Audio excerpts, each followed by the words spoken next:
I think the only notification you should be getting on your phone if you're trying to be serious about 2024 is from your calendar. That's the only notification you should be getting. Hi guys, hello, welcome back to my channel. It's your girl Emmy here. This video is on small habits that will improve your 2024 when it comes to your routine, your daily habits, productivity, appearance, all of the above, all the necessities to be the biggest, baddest, bestest version of you in 2024. Before I go any further, you know what to do. Hit that like button and hit that subscribe button, because it validates me and lets me know that you like me. By the time I post this video, it'll either be like the last day of January or it'll be February 1st. I think that's also perfect timing for this video, just because January has a way of making everybody and their mama feel like they're gonna handle and this is gonna be their best year ever. And this year, I actually, not to be a hypocrite, I really do feel like this is gonna be the best year ever, because I'm actually getting to the root cause of why last year was a trial and tribulations year. I'm gonna be honest, for me. But I am being honest about the reasons and some of the habits that I had that kept it from being my best year, which is basically a lot of the things that I will be talking about in this video. The strategies that I have been using and will be using to keep making this year the best year for me, which is why I want to share it with you. And I think that if I do end up posting this, hopefully I can post it before the last day of January. I think that is perfect timing, because January tends to be the month where everyone is on it, and then February comes and they stop, right? Maybe this will be motivation for you to keep going, or maybe this will be, no, it will be motivation for you to keep going. And not just for you, also for me. Small habits may have a big impact, okay? So these are small habits for 2024. And I just want to reiterate, like, you don't have time. Let's just be real. 75 years. That's how much time you get if you're lucky. 75 years, 75 winters, 75 springtimes, 75 summers, and 75 autumns.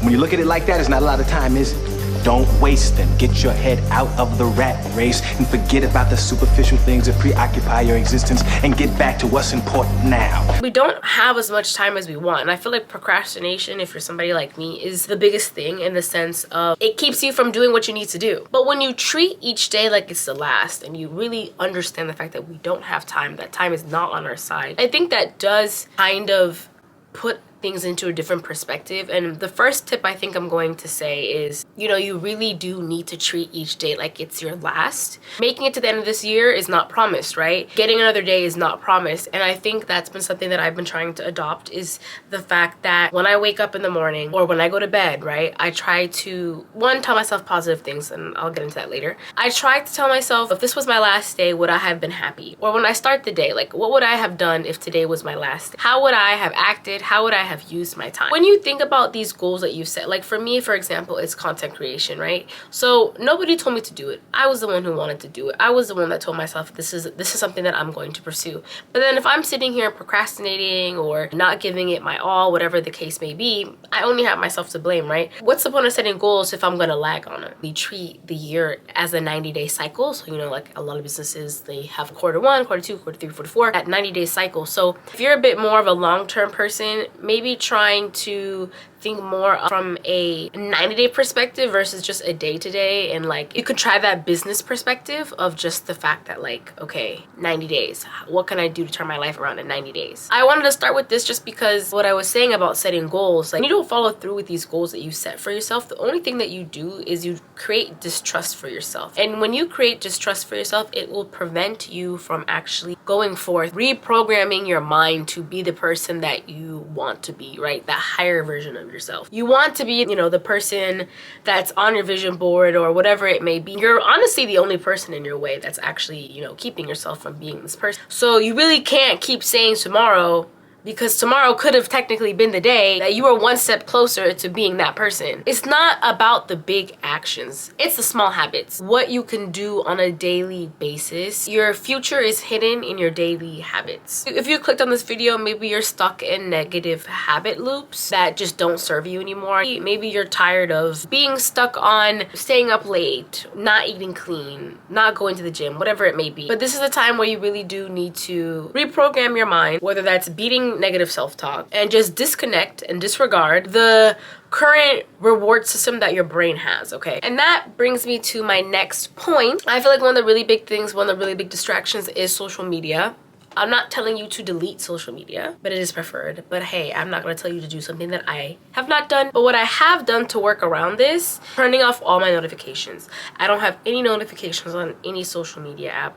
I don't even have notifications for my email, okay? I think that's one way that keeps me from getting distracted as much and keeps me from being like tempted as much to like go on my phone and check social media. I think the only notification you should be getting on your phone if you're trying to be serious about 2024 is from your calendar. Okay, that's the only notification you should be getting. There's also certain apps, I think even your like phone can time you out, have only like an hour or two on social media. So like once you reach that cap, you can't go on social media. I think that's another way to go about it. Nothing that I hate more at the end of the week when I get that notification of like, you spent, I don't know, 15 hours on your screen time. Like, ugh, I hate that. So yeah, I would say start with that.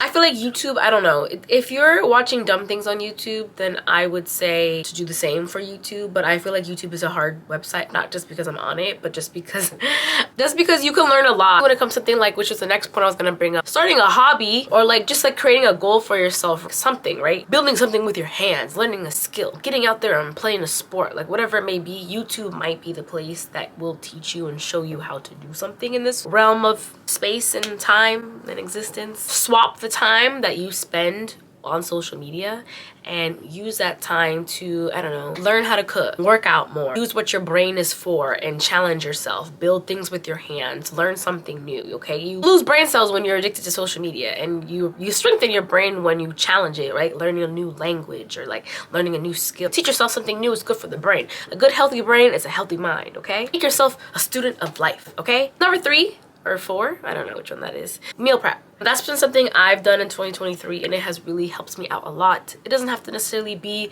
meal prepping for the week. I try to meal prep, you know, like my dinner is also my lunch for the next day. I also do have like a meal servicer plan. I'm not going to tell you who, it's not sponsored, but that has made my life a lot easier because I'm somebody who is really bad at grocery shopping. I can admit that. I can cook, don't get me wrong, and I like to cook, but I just, when I'm at the grocery store, I end up buying a bunch of snacks or a bunch of things that are not meals, right? So with my meal plan, I just have all the ingredients at my door. I still get the thrill of cooking, but it takes off a lot of pressure of what am I going to be eating, and it keeps me from spending money on to go out to eat because, you know, especially because I can still season the food, I can do all these other things, you know, the food is by itself is a little bland sometimes, so, but not when I do my little 1-2-1-2. But you get what I'm saying, like it's just made my life a lot easier. I don't have to think about it and I still get that peaceful time because cooking is therapeutic for me. If you're somebody who doesn't like that, I would also just say cook like you're cooking for 3 people, and then there you go, that's meal prep, right? You can even, like, some people do like what, like they go to like Mediterranean restaurants and get like the family platters and turn that into like some sort of meal plan, right? You get like the shish kebabs and the salads and the hummus and the rice and, you know, like it's catering, and portion that out if you don't want to actually be the one to cook. Hey, that's another way to do it. I just feel like saving time and saving money is really important. And even if you do get a meal servicer plan, it might be more expensive. But here's the thing. Now you always have food in the fridge. You're gonna feel guilty if you go out and buy food that's not healthy or that isn't even like satisfying or that's more expensive. At least you're taken care of in that way, and groceries are way too expensive to not be eating them nowadays. So now let's move into mindset. Okay, an abundant mindset is so important for just elevating life and just moving into new phases and self-care and just positivity. I'm a big fan of sticky notes for affirmations, for example. I like to start my day by telling myself a few different things that are on my sticky notes, like today is gonna be a great day. I can't wait to see all the good things that happened to me today. If I want to do a little bit more inner child healing or something, I will say, how can I find, you know, joy and fulfillment today, right? And I feel like when you set those type of intentions, those are things that you find. When I say the fulfillment one, it reminds me, make a little bit of time out of my day for me, especially when I'm busy. I feel like affirmations are also really important, especially if you're somebody who deals with negative self-talk. For me, like that was just so crippling. I do have a video on negative self-talk, but I just found that every time I kept saying positive things to myself, me stopping negative self-talk was replaced with me saying very positive things about myself and to myself. And that took my brain on a whole 180. You know, reprogramming your brain, right? Like I was saying earlier, you're taking out these negative beliefs and patterns and you're replacing them with positivity. Another thing that I think helps with getting yourself in that positive state, in that abundant mindset, is don't consume too much of the news. I know it's hard. I know we want to be connected, but I would say, like, well, for me, I like Good News Network, I think is what it's called. I've been trying to stop scrolling on social media when I first wake up. So I go onto that network and I just like see random like good things. And I think even that, if I roll over in bed and I start scrolling on TikTok, which I'm trying to stop doing, but I feel like this is relatable, right? Like, you're gonna start seeing things that might make you compare yourself to other people, seeing vacations, wishing you were on vacation, like all these other things. So like, instead of feeling like that, I'm waking up feeling like, oh my God, look at humanity, and like, look at the good things that are happening in the world. And it's like, I'm still fulfilling that. I need to be on my phone, but I'm also like slowly, like, it's a slow adjustment to not completely being on my phone. What is the word? Habit stacking, right? Like, I'm still doing the bad habit, but in a better way. You know, now that I'm doing it the better way, I can just stop doing it. It might not make sense, but it makes sense. Let me know if that makes sense in the comments. News, it's a fear-mongering tactic, which is why I like the Good News Network. Also, you know, deleting people on social media that don't make you feel good is also important. Unfollowing people that you just don't speak to, those monitoring spirits. Unfollow people you don't have good relationships with, you feel like you need to compare yourself with. Cut out negativity completely. Follow people who inspire you. Follow people who have your body type, your skin type, your hair type. Follow people who inspire you to be a better person. Cut out negative people in your life, okay? I know that can be hard to do. I know that there might be a sense of guilt that comes with that, but sometimes you need to get into your selfish era, okay? Because nobody else is looking out for you. Like, what do you gain by hurting yourself? And reevaluate, you know, it's the beginning of the year, reevaluate who serves you. Do the people in your life have the similar goals to you, routines to you? Do they have the life that you want, the habits that you want, or do they have the opposite? Do they have habits that encourage you to stay stagnant? Is that going to help you, you know? And when it comes to the day-to-day, being around people who want to eat junk food and watch TV all day long when you're trying to, I don't know, work out and eat clean, is that really going to work for you? We are the 5 people we hang out with the most, or whatever the saying is. Life can't make room for what is meant for you if you're still holding on to the past. So go out there and find your tribe. Slow down is another one. Have moments of silence, moments where you be calm, right? And be present. Interpret that however you wish. For me, I'm in school, right? So in between classes, I set up my schedule this term so that way I have like an hour gap in between all my classes. And what I've been doing is I just like go, there's a park not too far from my campus, and I just go for a walk. I just walk in the loop, and it's the winter, but the grass is still green.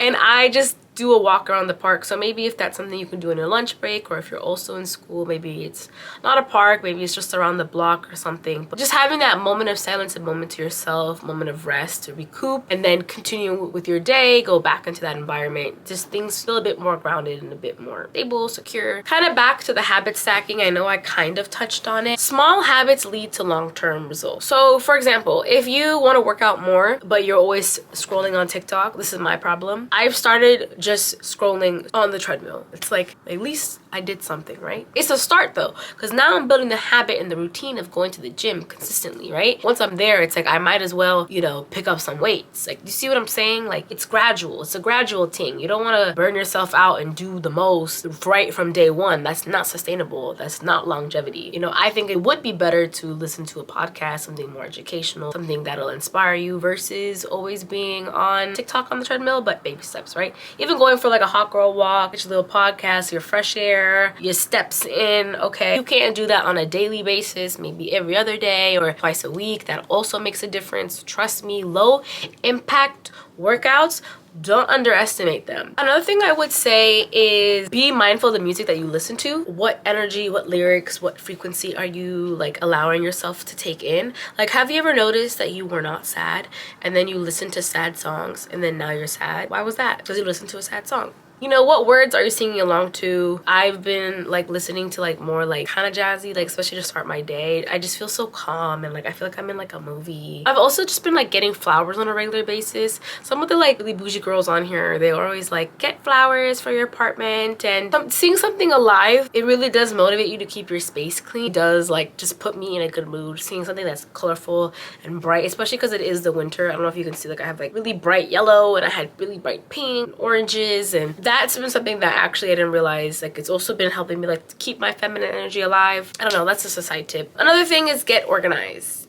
Get organized, whatever that means to you. You know what works for you. One thing that I do, I guess this counts as being organized, it's been helping me a lot. When I go to bed, normally I would keep my phone right next to my bed, but what I've been doing now is I put my phone like away from me when I sleep, so that way when my alarm goes off in the morning, I physically have to get out of my bed to turn my alarm off. You know what that does? By the time I get up and turn it off, I'm already up out of bed. Why would I go back in bed? You know, it's like get your day started. So I kind of get my day started earlier now, which also makes me very happy. So let me know if you've ever tried that or if that's something you would try, because I think it's one of those small things that make a big difference. And I think it also helps with you going to bed sooner, because your phone, you had to put your phone away before you went to bed. So now I'm actually going to bed at the time that I said, instead of scrolling and then putting my phone once my eyes are like, you know, enlarged and rolling over and knocking out.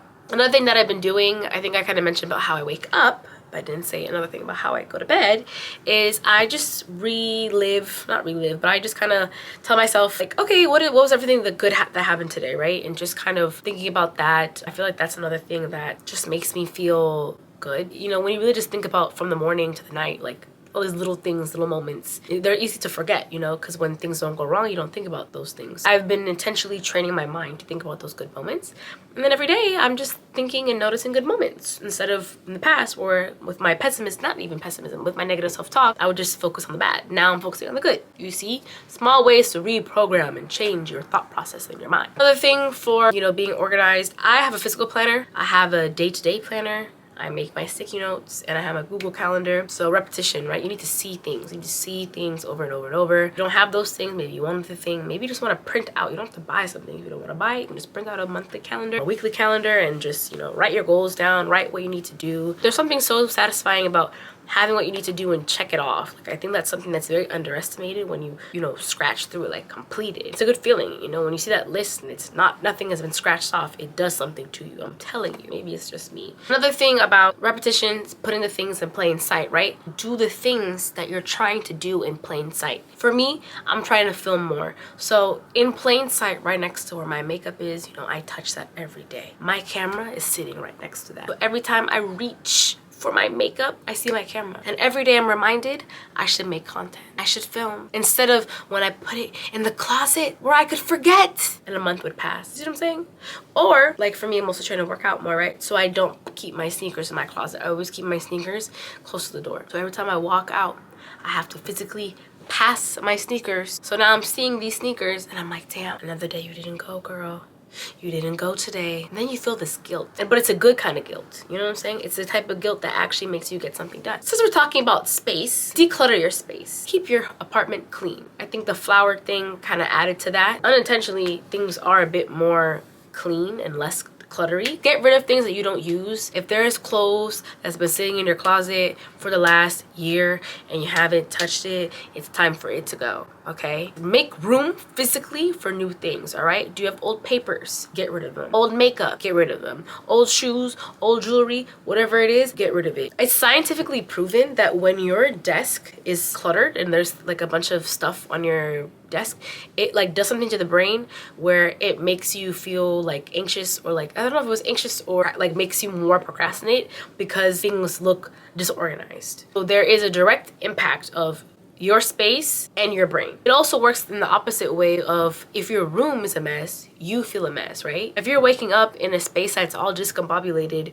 you're not gonna feel good. But when your space is clean, your mental is clean. Your mental is fresher, you can actually process your thoughts, things are compartmentalized correctly and not out of trauma. And also just get rid of like old things in your closet that you don't feel like connects you to the new person that you're trying to be. I think that's also important. A cluttered mind is a cluttered home. And you sleep better when your room is cleaner. So let's also talk about that. Another thing that's small, which I think will also help with your appearance, is drinking water when you wake up in the morning. That might not be what you want to hear, but you should drink like at least a glass, refresh your cells from the night, and it's a really good feeling. Finding out what your body needs. Are you low on iron? Are you anemic? Are you low energy? Okay, do you need more magnesium? Are you addicted to caffeine? Maybe it's time to take some mushrooms like lion's mane or ginkgo biloba. Okay, other things that'll keep you up and awake throughout the day. What do you need nutritionally, like internally? Also, maybe even trying to like not drink for a month or two. At least minimize your alcohol. Drink cleaner alcohols like tequila or vodka. Drink it with club soda. Drink it with ginger beer, lime,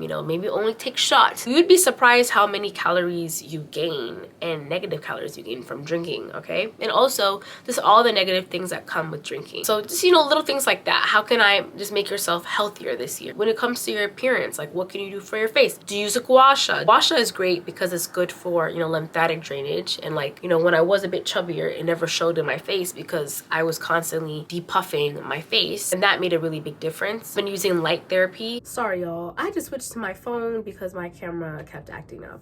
So where was I? When you look good, feel good, I think that's what I was saying. How I plan my outfits the night before. I definitely recommend you're ready to go. You look good, it was planned. You don't have to just throw something together. And then also when you look good, you feel good. I think looking good and feeling good is really important for this year, whether that means finding clothes that work for your body type, finding clothes that you feel the most comfortable in. We don't have time to be adjusting ourselves every 2 seconds, finding clothes and sticking to clothes that makes us feel the best. Fortunately, people are going to perceive you and people are making assumptions of you. One way to control that is always looking good, and not even just always, but just looking good, like that is one way to kind of combat that, because it's like, fortunately we live in a world where how you look matters and it does say something. So if you look put together, you look like you care about yourself, you look like you can't be the one to be played with, okay? And like, I'm not saying you have to wear a suit and tie. Like, even if I'm going outside in my like sweats, or, like I'm still going to like put on some earrings, put on some gloss, maybe mascara and my eyebrow. It's still something to make myself feel like I look a bit more put together. I feel different when I'm out there in the world versus like when I'm just bumming it up and I don't want to be seen or perceived because I'm bumming it up. Perception is more than just, how you look. It's also your body language. That's also something that I feel like you should be mindful of when it comes to your appearance. It's like a small habit, right? Like just getting yourself from the habit from slouching over like this, standing up like this, that also commands a presence, right? Looking people in the eye. When you're talking to somebody, which direction is your feet pointed to, right? When your feet is pointed to them, that makes you look engaged and interested in what the person has to say. When it comes to first impressions matter, and within reason, like, I'm not saying be manipulative, but you are able to control, how you're perceived to some degree. Think about when you see somebody down the street that looks good, whether you're just attracted to them or just because they look put together. You notice that, and there's some feeling of respect, not even just like somebody in a suit, but just someone who has a cute outfit. Not think about somebody who just looks bummy down the street. You just don't even see them. And that's not who we're gonna be in 2024. We're that bitch everywhere we go. Thank you. Take up space in 2024. And if you gotta fake it till you make it, fake it till you make it, baby girl. Show some eye contact, smile, stand up straight, lean back in conversations, right? That makes people want to come into you. You don't have to always be the one yelling. Talk in a normal tone, right? Talk in a calmer tone. These are all things that people will perceive and subliminally pick up, right? If you lean back, the other person's gonna lean in. A little bit of a power trip right there. Smell good. Wear makeup that enhances your features, not distracts. Talk a bit slower. Wear clothes that fits and is for your body type. These are tips for seduction. It's not even just something that's sexual, but it's also just, seduction is getting people drawn to you. Another tip for 2024 is deepening your relationships, okay? I hope that in 2024, you don't chase people. You look for reciprocity. You grow relationships with people who are trying to grow with you and who show love back to you and love you the way that you deserve and the way that you require, and that you have to do the same, okay? Don't forget that. You also have to give it back. Find those people who hold you down, okay? Because they're out there. Find the people that will love you the way that you need. Having a support system makes all the difference, all right? And if you don't have that support system right now, stop holding on to the people that are not supporting you so you can make room for the people who will and who are. When you need help, ask for it. There's a lot of people in your life that would want to show up for you if you needed them, and they just don't know that you need help, okay? Sometimes you just have to communicate, hey, I need help. A lot of my friends this past year, when I was really in a bad place, all I had to do was tell them that I needed help. And it wasn't until after the fact, because I'm so good at masking and hiding my pain, that they're like, oh, why didn't you say anything? We would have helped you. And I'm like, well, I'm not used to help. But I'm working on it, because now I'm in a space where there's people who would have helped me. Besides asking for help from your people, is asking help from God, asking help from the divine, the universe, whatever you believe in. I think connecting with a higher power is really important. Having gratitude to a higher power, whatever that means to you. I just feel like when you're able to confide into something for clarity, or even whenever you feel like you're lacking, just reconnecting with a higher power, never losing that. I really am manifesting that for you in 2024. I pray that you don't lose your connection with whatever you believe in, because you're never lacking. Turn to your people, turn to what you believe in, turn to yourself. Just know that you're not alone in whatever changes, whatever lows, and whatever highs. That's the big part. Don't forget about whatever you believe in. But yeah, I think that's everything that I have. Comment down below if any of these tips were helpful, if you have applied any of these things in your own life, any tips that you have for me. Let me know. Thanks for watching this video. If you made it to the end, I really appreciate you. I hope you have a great day. I hope you have a great 2024. We're in this together, okay? You help me and I help you. It's like 2 a.m., so I'm gonna go to bed. Bye.